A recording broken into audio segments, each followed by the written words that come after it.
Hello everyone! It's time to unveil the mystery behind the bath-worthy Apple Vision Pro. Are they worth the money? Are there any alternatives available? And what kind of content and games will be accessible for them? Hey, I'm Justin P. Barnett is what I go by on the internet. I teach people how to make VR games. So I started out in the software space doing consulting work for a company and was able to jump on a bunch of different technologies and whatnot, and then tried a VR headset for the first time, one of those really crappy ones that you like slide your phone into, and then you're able to look at like 360 YouTube videos. And as a software developer, I was thinking, wow, how do I actually make some of these myself? And so kind of started to dabble in that a little bit, and then couldn't really find really good resources online to like actually figure out how to do it besides just really boring documentation.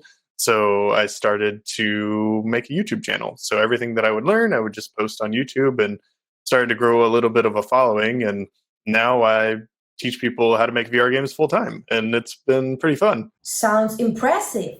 Could you please discuss some key features of Apple Vision Pro that set it apart from others? Well, the first one is it's Apple. So they've never done any kind of device like this. So it's absolutely amazing that they're getting into the virtual reality, augmented reality space. Although, knowing Apple, they have coined the term spatial computing. So if you watch their presentation on the Vision Pro, they never once mentioned virtual reality. It's spatial computing, and that's their like term for it. And so they're really trying to step away from the current genre of virtual reality, more of like a gaming kind of side of things, into a more almost business use case type of situation. So it's a really high end headset. It has huge resolution of the screen. So the screens are each 4K, which is double what any other headsets besides one or two are right now.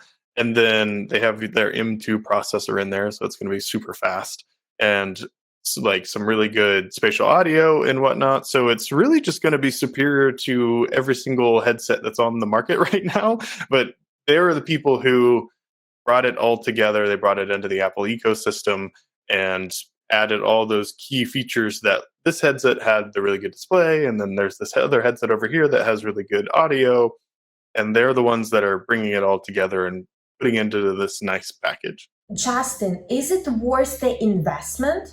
So if I was not in the virtual reality space, if I was just a consumer, I would say it's probably not worth the money in this first iteration. And I really see it being more like how the iPhone was. So the iPhone didn't really get mass adoption until the third generation. And that's when everybody started to see everybody else having an iPhone. The first generation and the second generation, there weren't any apps for the iPhone. So there was no point in getting a really expensive iPhone because it did the same things that your dumb flip phone did back at the time. It was just, this cool touchscreen technology. But then after the first and second generations, a lot of developers like me got in there and were making these cool apps that made it really useful. And now people don't even have computers nowadays. They just use their iPhone for everything. So Okay, and the question is, have you bought one already, or you're not planning to do not it? yet. You can't yet, actually. So you can apply. So I've applied for a developer kit to get one that's effectively early access, but I will as soon as it comes out, which they're saying is going to be early 2024 at the moment. And what do you think, friends? Is the price of Apple Vision Pro justified? Share your opinion in the comments. Justin, could you please tell us if there are any alternative VR devices from other brands? I mean, if you're in the Apple ecosystem, there's really nothing. And that's how they like it. But if you're going, just looking at pure other devices that you might could pick up that are pretty similar, the closest one is going to be the Quest Pro, which is developed by Meta, which they've actually within the last month discontinued. So they're not actually continuing it and doing another version or continuing to build any parts for it. So that's an interesting play by them. So the Quest Pro is Meta's high-end headset. So it has eye tracking, it has face tracking, just like the Apple Vision Pro does. The Apple Vision Pro has eye tracking and face tracking and all of those features. And so those are pretty similar. The price point is about half. The Vision Pro, the Quest Pro by Meta is about half the price point of the Vision Pro by Apple. How would you think Apple Vision Pro might integrate with other Apple devices, and how could it enhance the consumer experience? So it's absolutely going to integrate with everything else. And they actually showed off a little demo inside of the video, their announcement video, of someone using a MacBook and just swiping up the screen from the MacBook and then all the apps displayed in the Vision Pro. So it'll integrate really seamlessly. I personally believe that they actually had the hardware made and developed and the headset was finished a year or two ago. And it's really been the last year or two up until release that they've been working on all of that behind the scenes stuff where it integrates seamlessly and perfectly with your iPhone and your computer and all of the extra iPhone or Apple devices that you can want. I think it's going to, just like you can seamlessly swap between everything and every app is synced across all devices, it's going to be the same way with the Vision Pro. In other words, will we soon forget about Apple Watch and everyone will switch to Apple Vision Pro? That is an interesting point. Like eventually if everybody, so this is obviously kind of a little more bulky, you're probably not going to wear it, outside of your house or anything, and it has a battery pack that you have to have in your pocket, which is kind of annoying, or clipped to your pants. That'll give it a 2-hour battery life. Otherwise, you have to plug it into the wall in order to keep the battery going. But eventually, they're moving towards a more augmented reality approach. So that's kind of their big focus is in comparison, the Quest devices by Meta are purely virtual reality first, and then basically add on the augmented reality through extra cameras and stuff that bring it in. Apple has focused on augmented reality first, and then they're like, oh, by the way, you can, turn off the pass-through of showing me what the room is, and it's totally blacked out. But they're really focusing on the augmented reality portion. And so the future is going to be, so this is like the really crappy iPhone 1 model of the headset. For the future, when we get to version 3 and version 4 and 5 and on, it's going to get smaller and smaller and look more like glasses, and then maybe even eventually contact lenses if we're crazy. And you'll just wear that instead of having an iPhone. Like people aren't even going to have iPhones anymore because it's just going to be these glasses that you wear, and you can just talk to Siri and she'll send all your text messages and everything. And it's going to be pretty crazy. You can just bring up displays and windows in midair. I even personally think like TVs will eventually go obsolete because everyone's going to have a headset and you can just project on whatever wall. Like I could just project on this back wall whatever I want to watch. And then someone else can look at the same wall and watch whatever show they want to watch at the same time. And we're not interfering with each other, but we're still like hanging out in the same space kind of thing. Justin, what type of content, games, apps can we expect to be available for Apple Vision Pro users? So one big downside to the Vision Pro is right now they're not planning on having any controllers, which puts in a couple of limitations to the kinds of games you can have. So right now, I have a Quest Pro here, or a Quest 2. This is the Quest 2 controller, and it has a little thumbstick on it. So like a normal controller, if you were gaming on like a console or whatnot, you move around by pressing the thumbstick, and you do the same thing in VR you move around by pressing the thumbstick. With Apple Vision Pro not going with controllers, you don't have any controllers, it makes movement very difficult because there's not really a good way to move around the space.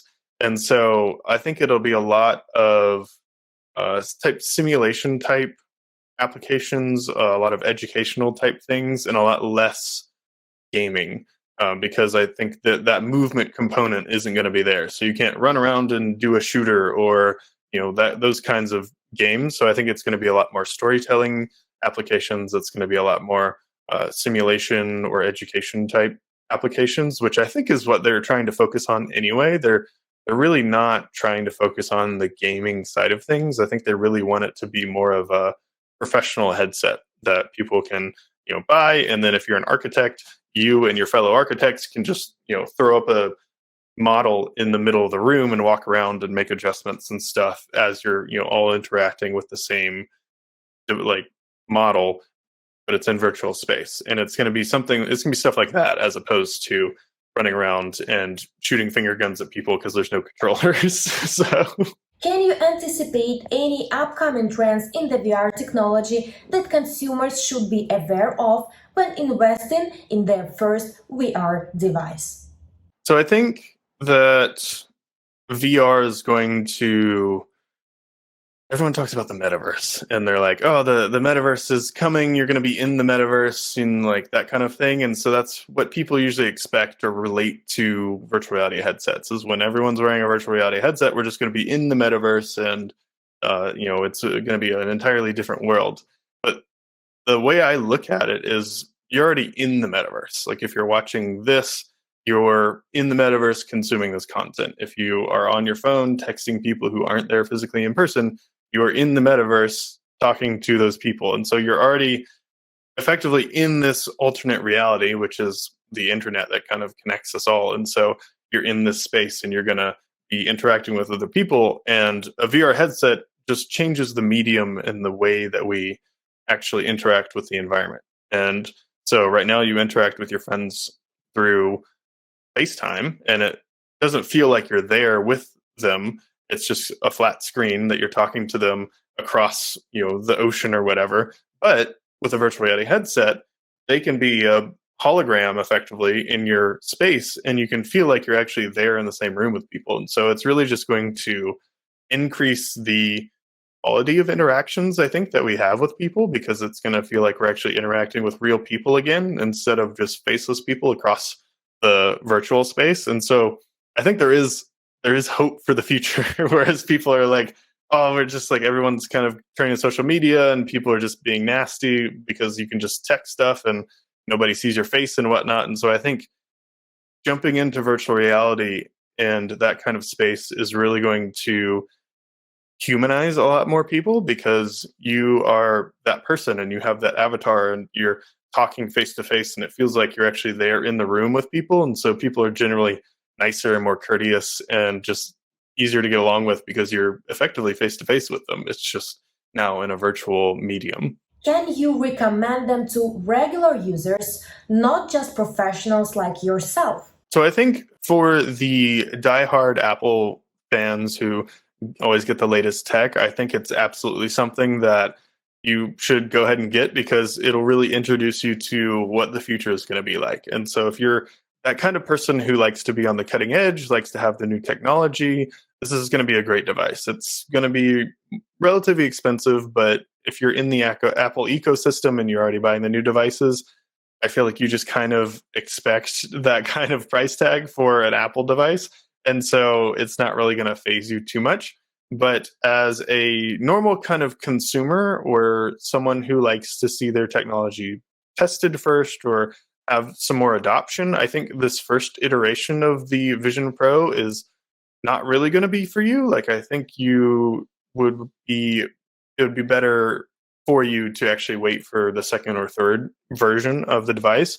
One, because this first version is going to be very scarce. It's going to be hard to get one. It's going to be very expensive, and there's not going to be a lot of things you can do on it yet. They have already made iMessage and all of your standard applications that you would have on your computer that are the Apple ecosystem applications. They're already ported over to the Vision Pro, so you'll be able to have those. But as far as more advanced applications and things you can do, you're not really going to be very impressed. You're not going to be able to really do anything that you couldn't already do on your computer. And so I think those kind of people would be better suited to wait for the second or third version. Once developers like me and the people who follow my YouTube channel are, get our hands on it and can actually build out some cool applications that people can then come in and use in the next iterations. What is your key message to VR beginners?